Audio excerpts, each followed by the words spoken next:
Pokemon and I go way back, although I was introduced to the series through generations 4 and 5. I don't think I was able to truly call myself a fan until the release of Legends Arceus. If not for Legends Arceus, I wouldn't have gone back and played every single game, eventually leading to me getting a living National Dex in Pokemon Home. But I never really got into the side games or spin-offs, and there are a lot of them. You see, some spin-offs are their own standalone thing, like Pokemon Pinball for example. Meanwhile, games like Pokemon Ranger have ways of directly connecting to the core games, and those connections can give you some pretty cool exclusives. These spin-off games date back all the way to Generation 1, and that's what I want to talk about today. Every Generation 1 spin-off. As I grew up with 2 of them, and this gives me an excuse to play some of the other ones that I didn't grow up with. Anyways, without further ado, let's begin.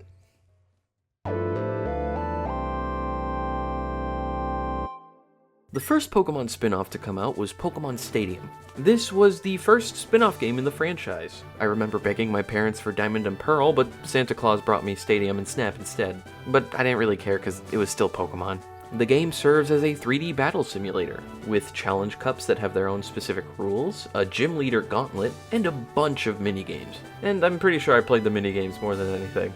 It's pretty much your average Pokemon game if you take away the story and the catching and the exploring, then you're just pretty much left with a 3D battle simulator. But one of the biggest features was being able to connect your Game Boy cartridge to your Nintendo 64 through the transfer pack. Once you have your Game Boy cartridge connected, you'll be able to do 3 things. The first is actually being able to load up your save and play your Pokemon game on the television. The second is a way to organize your Pokemon in item boxes, as well as moving them into Stadium for storage.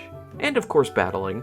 The third thing is access to your Pokédex, and it reflects what's on your save data. It works exactly like it does on the Game Boy, except now everything's in 3D, and that includes a 3D map of Kanto to show you where all the Pokemon species are native to. I think the only difference with Stadium, though, when it comes to the battles, is that attacking and the stats related to them just works a little bit differently. And if I got my information correct, some of the cups were meant to reflect the tournament rules from the real world, and I mean, this game's target audience was the people who like to battle for fun or competitively.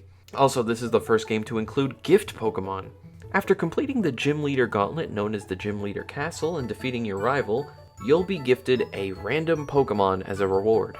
These Pokemon are the rarest in the Gen 1 games, and what makes them so rare to the Kanto games, well, it can be any of the starters, which in the games you're usually only allowed to choose one, any of the Hitmons, which you're usually only allowed to choose one, Eevee, which you can only get 1 in the games, and it has 3 different evolutions, so this is a great way of getting, 2 more. And finally, the fossil Pokemon, which you can only choose 1. Thanks to Stadium, you don't need to restart your Gen 1 save file in order to do that. Instead, you just gotta replay the Gym Leader Castle.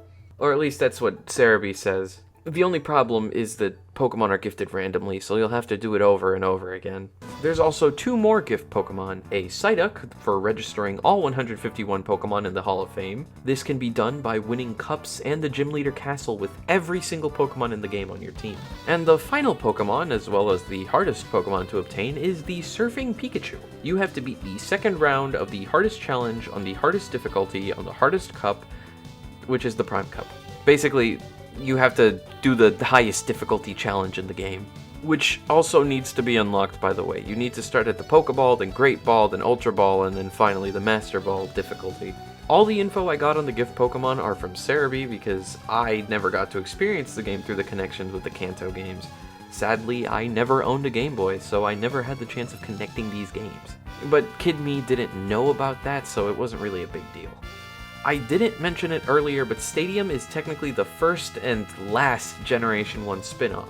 It was actually released in Japan in August 1998 with only 40 Pokemon available.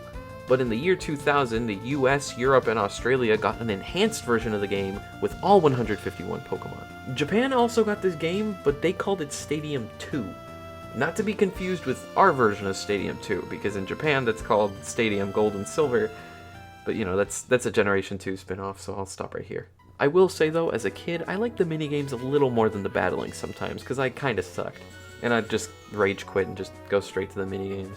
And each of them are themed around specific Pokemon. First we got Clefairy, Simon Says, Sandshrew's Digging minigame, an Ekans Ring Toss game, and look, the little diglets are the thing you gotta throw them. Okay, anyways. We got Magikarp Jump before Magikarp Jump was a thing. A Cocoon Pokemon Hardoff, which sounds really weird out of context. Basically, you have to use Harden at the exact moment a rock is going to hit you. Rattata Racing, which I struggled with the most as a kid if I remember. Basically, Lickitung's Gourmet Race. Pikachu versus Electrode Explosion Challenge thingy. You just have to power a generator by spamming a button. And finally, Drowsy's, I don't even really know what to call this. It's like some hypnosis thingy. Like, I'm not even speaking from the script right now. Like, what do you even call this scenario? If you want to check out this game, you can play it through the Nintendo Switch Online expansion subscription. And remember, even though we're locked out of connecting with a Game Boy game, at least through legal means, the game is still fully playable with rental Pokemon only. Did I not mention the rental Pokemon? I'm looking back on the script and I just realized I didn't mention the rental Pokemon.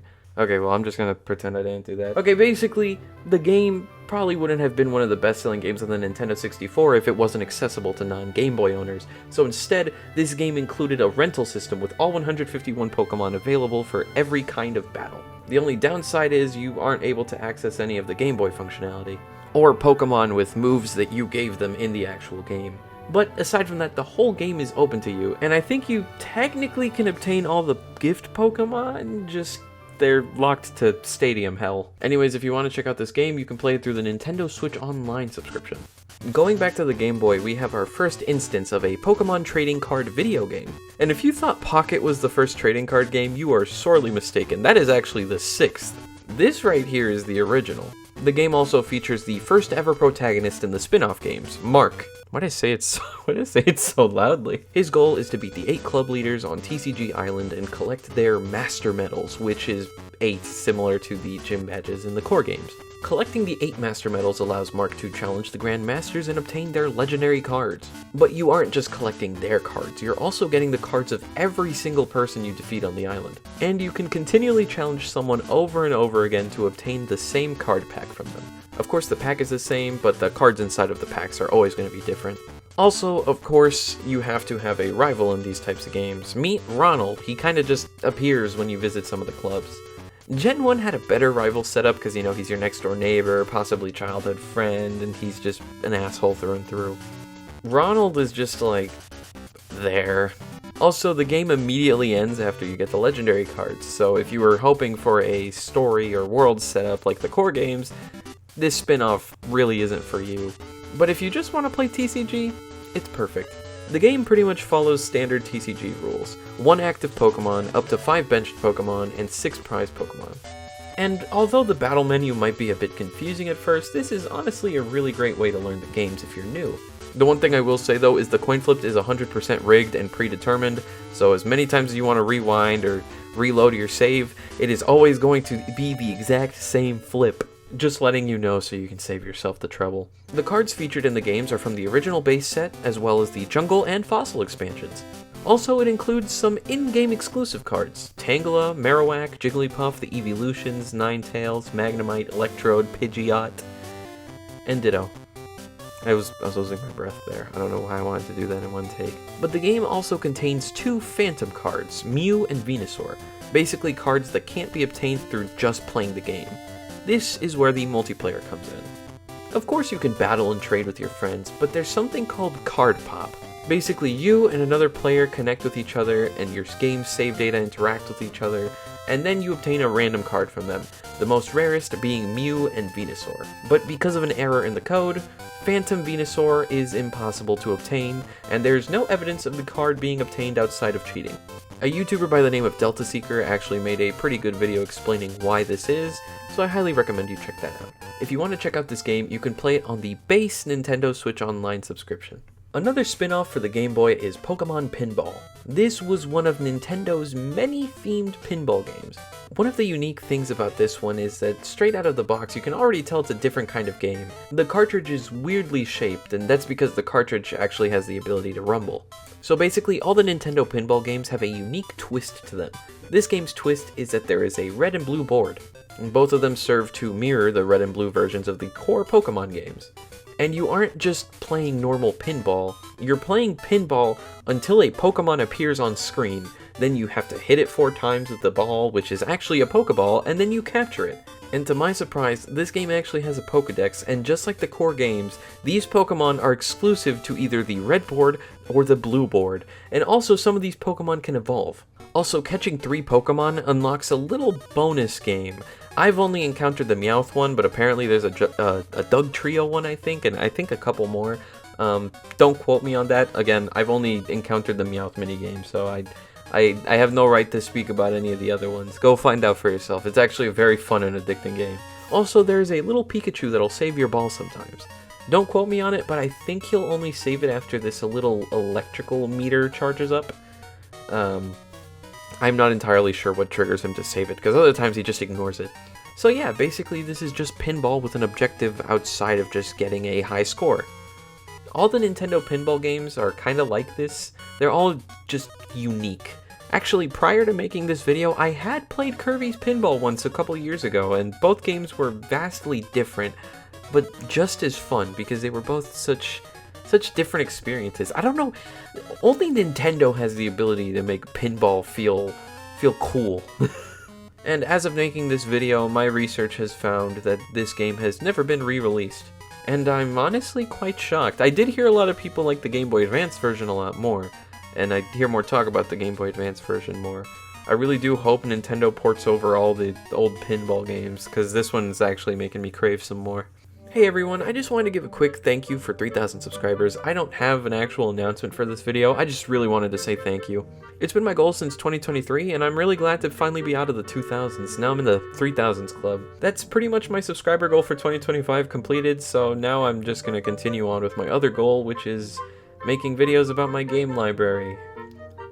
Like this one. Anyways, without further delay, we will return you to your regularly unscheduled video.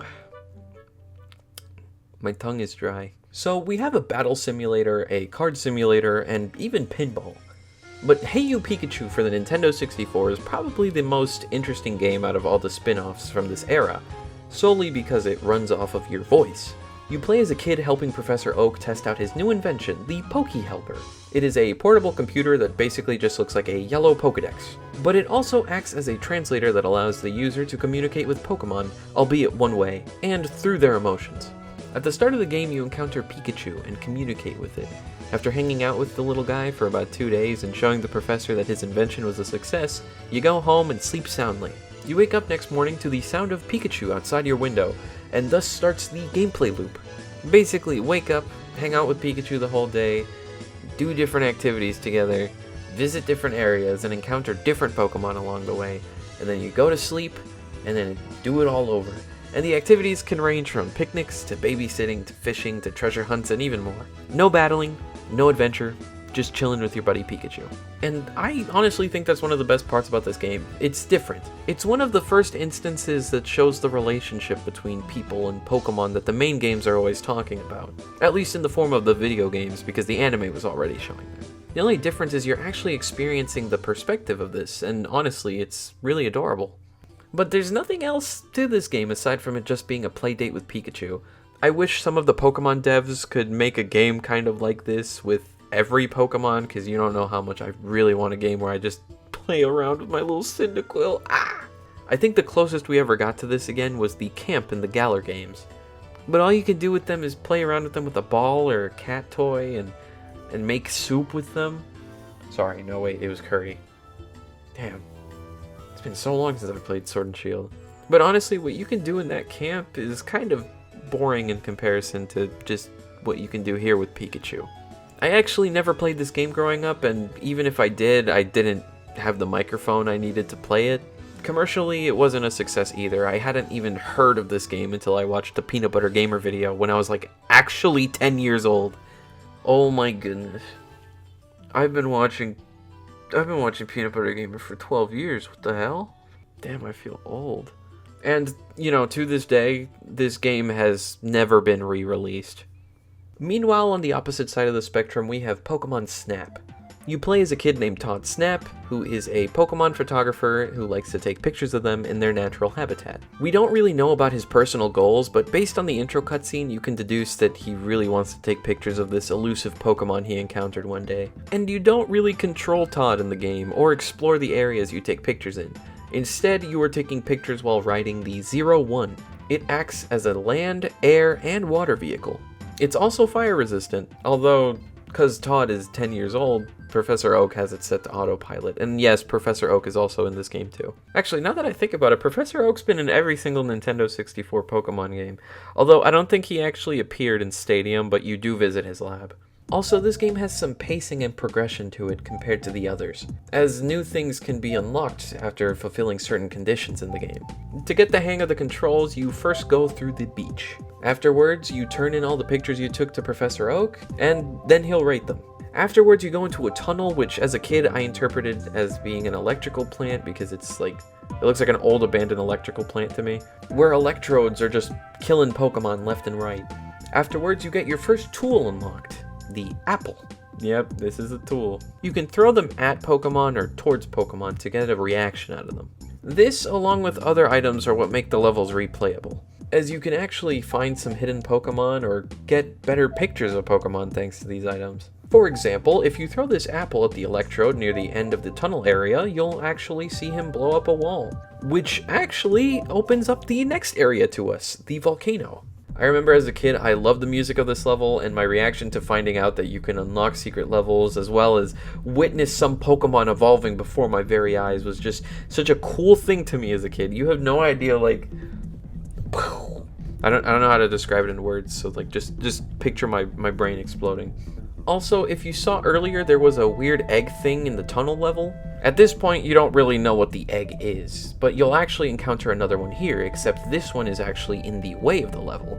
The game basically forces you to knock it down with an apple, it falls into a lava, and then you witness a Moltres emerge. So basically, within the past 5 minutes, you find out that you can unlock secret pathways, you can watch Pokemon evolve, and whenever you find these eggs, they're most likely going to be legendary Pokemon. Afterwards, you visit the river and unlock a stink bomb that you can throw at Pokemon. For a natural photographer, it's one thing to make pictures of Pokemon unnatural by throwing food, but it's another thing if you're actually straight up pepper spraying them. But this is actually a different means of unlocking secrets that the apples can't, which includes this camouflage Porygon that when you hit it with the Pester Ball, it will unlock the cave area. And this is where you see my boys Grimer and Ditto. Oh, you don't know how happy I was when I saw Ditto for the first time. I love that little guy. Although I didn't like this level too much as a kid because little me was always afraid. I really didn't like the dark back then. I still kind of don't like the dark now. But I love the little nod to the anime's Jigglypuff at the end of the level. That just made it so much happier. Although it did creep me out when the music cut and you just heard like this ominous voice until, oh, it's just a Jigglypuff, you know, like. We also see the third and final egg, obviously belonging to Articuno, but the apple and the stink bombs won't work on it. You can only hatch Articuno with the final item, the flute. Some Pokemon just react to the music, different monsters react in different ways. And one of those ways just causes Articuno to hatch. The final level is the valley. There's a lot of ground, rock, and water Pokemon around this winding river. Before you reach the end of the level, however, there is this one big secret. If you knock out this Mankey by throwing a Squirtle at it, and then knocking over the Mankey again with a Pester Ball or an apple, you can find Professor Oak's secret lab. The professor tells you he's researching the mysterious Pokemon signs. Basically, things that aren't Pokemon but somehow still look like Pokemon. This can range from natural formations to gas and shadows and stuff. It's really weird. Anyways, after revisiting each level with your new equipment in hand, you can revisit each level and search for these signs. Kingler Rock in the beach, Pinsir's Shadow in the cave, Coughing-shaped gas at the volcano, a Cubone-shaped tree in the river, a Mewtwo formed out of cave constellations. I don't know how this is physically possible, but it's there. And Mount Dugtrio, the most visible one, you know, you can't really miss it, it's at the start of the valley. One thing I find interesting about these signs is that aside from Coughing and Dugtrio, the other 4 Pokemon don't actually appear in this game at all. And it's a shame that Pinsir was just demoted to a shadow. Anyways, after collecting every sign, you gain access to the secret final level. the Rainbow Cloud, where it's only you and that mysterious Pokemon from the intro cutscene. And look, it's Mew! Also, look at the sky. It's so cool seeing all the signs as constellations. Anyways, Mew is hiding inside of a bubble. That bubble actually blocks your camera from taking a picture of Mew. So in order to get a clear picture of the little guy, you're gonna have to throw some of the pester balls at him until that little orb around him cracks. After taking pictures of Mew, presenting it to the professor, you're pretty much done. The credits roll, and now you've most likely already taken pictures of all 63 Pokemon in this game. I know I'm only talking about Generation 1 spin-offs, but I have to briefly praise new Pokémon Snap for taking the original game and just doing it better in every aspect. Unlike the original game, where every area you revisit plays out exactly the same, this game adds a variety to each level by letting you unlock different versions of the level. It'll basically be a different scenario with different Pokemon, and sometimes even taking place at different times of day. And Todd actually makes an appearance in this game. He comes back, although older, and playing more of a mentor type of role. But that game deserves its own video in the future. If this video does well, let's say like 400 likes. That's reaching too much, but if it does reach like 400 likes, I will do another video tackling the spin-offs of Generation 2 in the future. You can play both Pokemon Snap games on the Nintendo Switch, although you'll need the expansion subscription to play the Nintendo 64 game. Personally, Stadium and Snap will always be my favorite in comparison with the rest of the two because I grew up with them, and I have personal memories with them. I used to spend hours playing Snap, resetting my save file and starting all over again. I don't know why. I did that with a lot of my games back in the day. I just reset my save without even worrying about... Oh my gosh, the amount of times I would reset Subspace Emissary. That made me mad though, because I forgot I'd lose all the characters when I reset. Meanwhile, Stadium, I remember my parents not understanding the battles that well, but we all enjoyed the minigames together. Except the drowsy thing, because we all collectively hated that one. And I'm also glad this video gave me a chance to check out some other spin-offs I haven't played before. You'll be seeing me play Pokemon Pinball a lot on Retro Achievement maybe, because it's a little bit addicting. Anyways, thank you all for watching, everyone. God bless, and I'll see you all in the next one.